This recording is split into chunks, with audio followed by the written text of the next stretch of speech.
Hello and welcome to 90 production films and music. मैं हूं दीक्षांत और आज मैं बात करूंगा उस फिल्म के बारे में जो एक क्लासिक हॉरर है।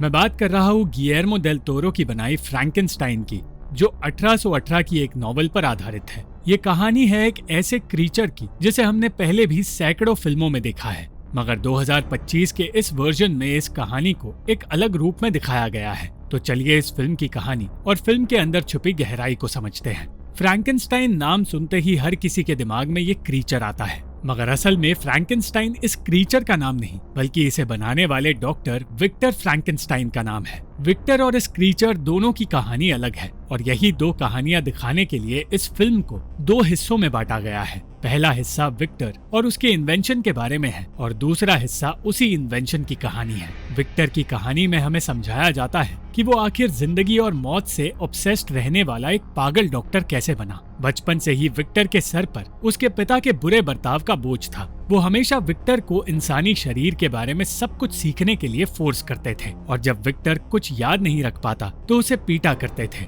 विक्टर अपनी माँ के ज्यादा करीब था और जब भी उसे उसके पिता के बारे में पूछा जाता था तो वो यही कहता था कि उसके पिता ज्यादातर उससे और उसके घर से दूर रहे हैं। और किस्मत का खेल भी कुछ ऐसा हुआ कि आगे जाकर विक्टर अपने बनाए क्रीचर से दूर रहा, बिल्कुल उसी तरह जिस तरह उसके पिता उससे दूर रहे। इस फिल्म में अगर एक बुराई थी तो एक अच्छाई भी थी और ये अच्छाई विक्टर को अपनी माँ और आगे जाकर एलिजाबेथ नाम की एक औरत के रूप में मिली। ये दोनों कैरेक्टर्स वो प्यार है जो विक्टर चाहता तो था, मगर उसे ये प्यार कभी मिल नहीं सकता। डायरेक्टर डेल टोरो ने इसीलिए दोनों ही किरदारों के लिए फिल्म में एक ही एक्ट्रेस का इस्तेमाल किया है। विक्टर के अंदर जिंदगी और मौत का ऑब्सेशन भी तब आया जब उसकी माँ की मौत हुई। तब विक्टर की जिंदगी में एक एंजल आया जिसने उससे वादा किया था कि आगे जाकर जिंदगी और मौत दोनों ही विक्टर के हाथ का खेल होंगे और तब से ही उसने अपनी पूरी जिंदगी मौत से जीतने की कोशिश में लगा दी। विक्टर अपनी इस कोशिश में लगा रहा और एक दिन उसके पिता की भी मौत हो गई। आगे जाकर उसकी जिंदगी में हाइंद्रिक हारलैंडर नाम का एक आदमी आया जिसने विक्टर के एक्सपेरिमेंट्स के लिए उसे पैसे देने का फैसला किया, मगर इस फैसले के पीछे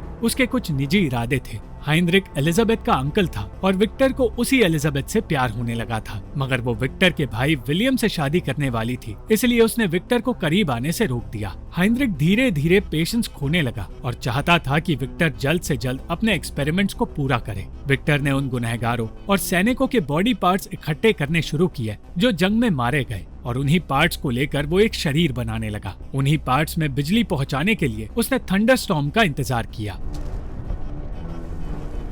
उसे पता चला कि असल में हाइंद्रिक मरने वाला है, इसलिए वो चाहता था कि विक्टर उसे एक नया शरीर दे। हाइंद्रिक हमेशा विक्टर को प्रोमीथियस बुलाया करता था। प्रोमीथियस ग्रीक माइथोलॉजी का वो किरदार है जिसने उनके भगवान जियस से आग चुराकर इंसानियत तक वो आग पहुंचाई और इसकी सजा में उसे अनंत काल तक की सजा मिली, जहाँ एक बाज उसके शरीर को खाता रहेगा। जिस तरह प्रोमीथियस ने भगवान से कुछ चुराया था, उसी तरह विक्टर जिंदगी चुराना चाहता था। हाइंद्रिक का शरीर अंदर से इन्फेक्टेड था, इसलिए विक्टर ने उसके शरीर के हिस्सों का इस्तेमाल करने से इनकार कर दिया और हाइंद्रिक और विक्टर की इस लड़ाई में हाइंद्रिक की मौत हो गई।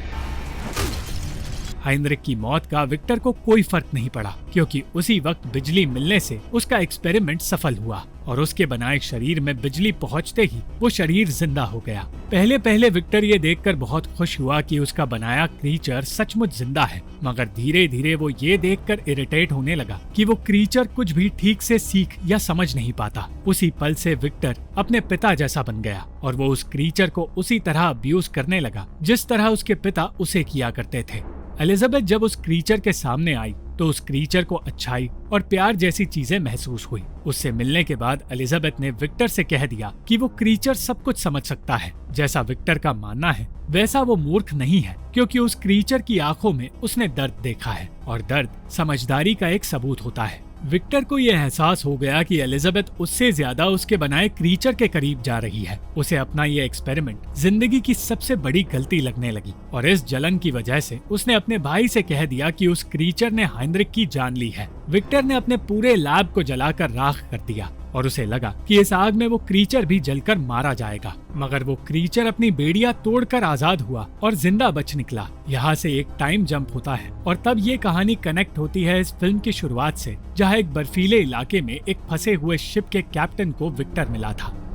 ये वक्त है उस दिन से एग्जैक्टली 2 साल बाद जिस दिन विक्टर के एक्सपेरिमेंट का मजाक उड़ाया गया था। वो क्रीचर अब विक्टर को ढूंढते हुए उस शिप में आ पहुंचा और यहाँ से हम उस क्रीचर की कहानी को देखते हैं। विक्टर की लैब से जिंदा बच निकलने के बाद शिकारियों की नजरों से बचते बचाते उस क्रीचर ने अपनी जिंदगी अकेलेपन में बिताई और पास के एक फार्म में वो दुनिया से छिपकर जीने लगा। उस फार्म में उसने एक बूढ़े अंधे आदमी को देखा जो अपनी पोती और बाकी के परिवार के साथ रहता था। अंधा होने के बावजूद उस आदमी ने अपनी पोती को पढ़ना सिखाया और वो क्रीचर उन्हें देखकर प्यार का असली मतलब सीखने लगा। क्रीचर चोरी छिपे उस परिवार की मदद करने लगा और वो इस अनजान शक्ति को जंगल का स्पिरिट कहकर उसे अपना रखवाला मानने लगे और इनडायरेक्टली उस क्रीचर का शुक्रिया अदा करने लगे। जब उस आदमी का बाकी का परिवार सर्दियों में घर से दूर गया तो क्रीचर ने उस आदमी से दोस्ती की और उस आदमी ने उसे पढ़ना और ठीक तरह से बात करना सिखाया। इंसानों और भेड़ों की जिंदगी देखने के बाद उस क्रीचर को इंसानियत का एक डरावना सच समझ आया कि अगर कोई आम इंसान से अलग होगा तो उसका शिकार करके उसे मार दिया जाएगा। ये उसके साथ भी हुआ जब वो अपने फार्म लौट कर आया और उसने देखा कि भेड़ियों ने उसके दोस्त पर हमला किया है। शिकारी भी वहां आ पहुंचे। वो अपने दोस्त को तो बचा नहीं पाया मगर शिकारियों की उस क्रीचर को मारने की कोशिश नाकामयाब रही। उसे एहसास हुआ कि दुनिया उसे कभी अपनाएगी नहीं, इसलिए उसने विक्टर का पता ढूंढकर उसके पास जाने का फैसला किया ताकि वो उससे एक साथी मांग सके, उसी के जैसा एक क्रीचर जो उसे अपनाएगा भी और जिंदगी भर उसके साथ भी रहेगा। ये सब कुछ उसी रात हो रहा था जिस रात एलिजाबेथ और विलियम की शादी होने वाली थी। जब विक्टर ने उसकी मदद करने से इनकार किया तो क्रीचर अपना आपा खो बैठा।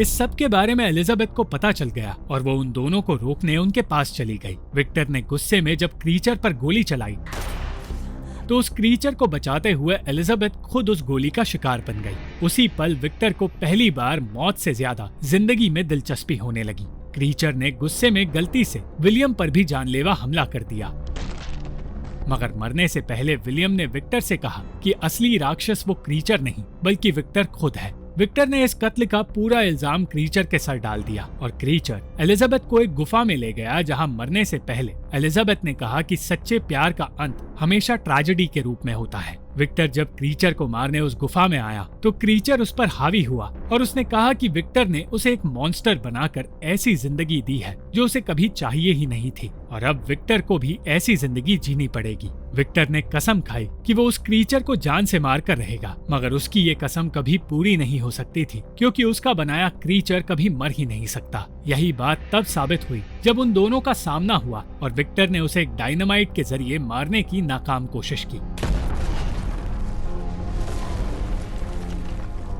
जिस जगह ये सब कुछ हो रहा था उसी जगह वो शिप फंसी हुई थी जिसे हमने फिल्म की शुरुआत में देखा था और शिप के क्रू को उसी रात विक्टर मिला था। घायल विक्टर को क्रू ने अपनी शिप में जगह दी और जब अंत में मरते हुए विक्टर के सामने उसका बनाया क्रीचर आया तब सब कुछ बदल गया। विक्टर जो अब समझ गया था कि वो उस क्रीचर का पिता है उससे माफी मांगने लगा। जो अब्यूज उस क्रीचर को सहना पड़ा और जैसी जिंदगी विक्टर ने उसे दी उसके लिए विक्टर ने उससे माफी मांगते हुए उसे अपना बेटा कहा। क्रीचर ने भी विक्टर को माफ कर दिया क्योंकि यही उसने अपने दोस्त से सीखा था और इस तरह बदले की ये लड़ाई खत्म हुई। मरने से पहले विक्टर ने उस क्रीचर को जीने की सलाह दी जिस क्रीचर को कभी उसने इंसान समझा ही नहीं था और ये सलाह मानकर जब क्रीचर शिप से बाहर निकला तो उस पर उसी सूरज की किरणें गिरी जिस सूरज से वो कभी डरता था। इस बार वो उस सूरज को देखकर रोने लगा क्योंकि अब वो जिंदगी का सही मतलब सीख गया था। अब तक इस फिल्म में हमने जिन मैसेजेस को समझा है उनके अलावा एक और मैसेज है। कैप्टन एंडरसन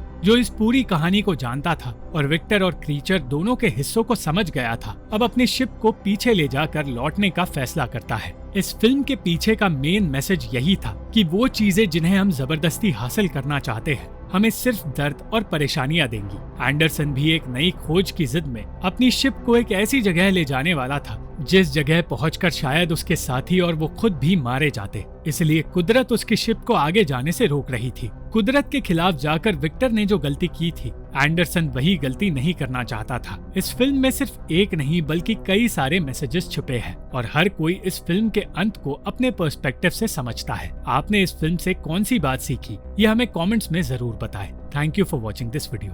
अगर आपको ये वीडियो पसंद आई तो इस वीडियो को लाइक, शेयर और इस वीडियो पर कमेंट जरूर करें और इस चैनल को सब्सक्राइब करना मत भूलना।